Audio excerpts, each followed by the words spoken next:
The sixth most common question asked by the non-Muslim regarding Islam is, if a man can marry more than one woman, then why can't women in Islam marry more than one man? If polygyny is allowed in Islam, why is polyandry not allowed?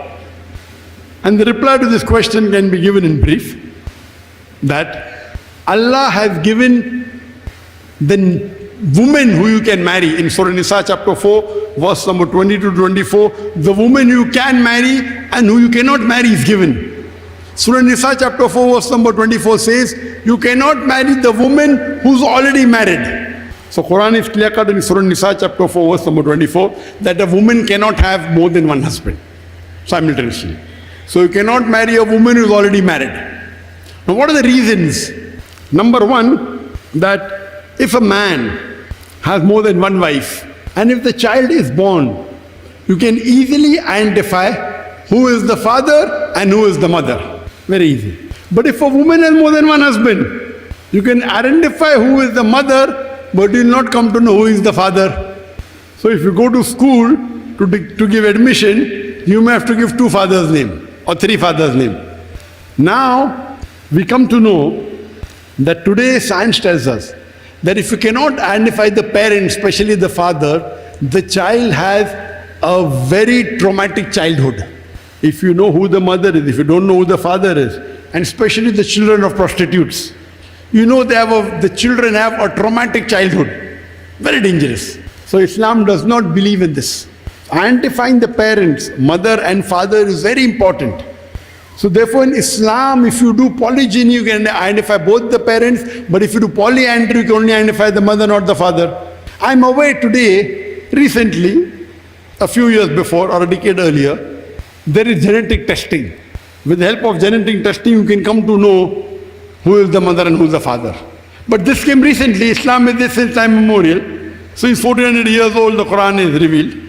It's not new. And of course, there are some issues in gender. But even if I agree it's correct, you can't carry a certificate always, oh, this is a genetic testing certificate.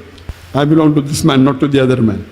Yet you will have people slandering you or laying objections. But this is not the only reason that you cannot identify the mother and father. There are various reasons.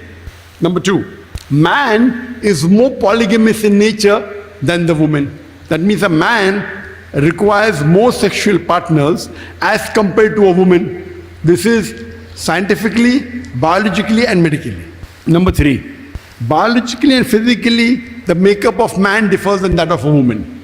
For a man, it is possible for him to do the role of multiple husbands if he is involved in polygyny. If a man has more than one wife, he can very well do the role of multiple husbands easily. But if a woman has more than one husband, because of a menstrual cycle, because of the estrogen level being released, it's extremely difficult for her to do the role of multiple wives. And that's the reason in Islam, a man has been told that when the woman undergoes menstrual cycle, you have to be kind and soft to her. Islam does not allow a man to give divorce when the woman is undergoing a menstrual cycle, because during menstrual cycle, her emotional level changes, and at that time you should not give divorce. Wait till the menstrual cycle is over. So Islam takes care of the woman during a menstrual cycle. So in this period, imagine, to take care of one husband is okay, but if she undergoes these physical, biological and psychological changes, and if she has more than one husband, for her to do the role of multiple husband is extremely difficult. Point number 4.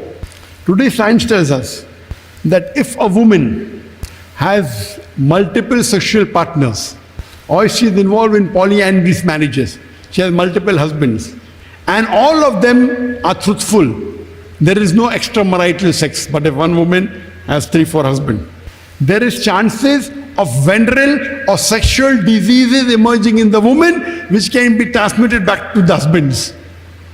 Which is not the case if a man has multiple wives and all of them are lawful to each other. Just because each woman has only one sexual partner, there is no chances of venereal and sexual diseases emerging. So that's the reason in Islam, Polygyny is allowed where a man can have more wives, where even if he has multiple wives, there'll be no venereal disease, there'll be no sexual disease.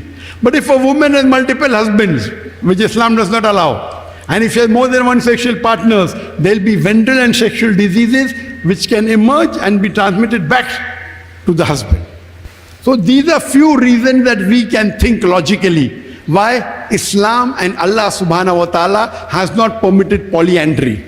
Allah knows there will be multiple more reasons why polyandry is not allowed and polygyny is permitted.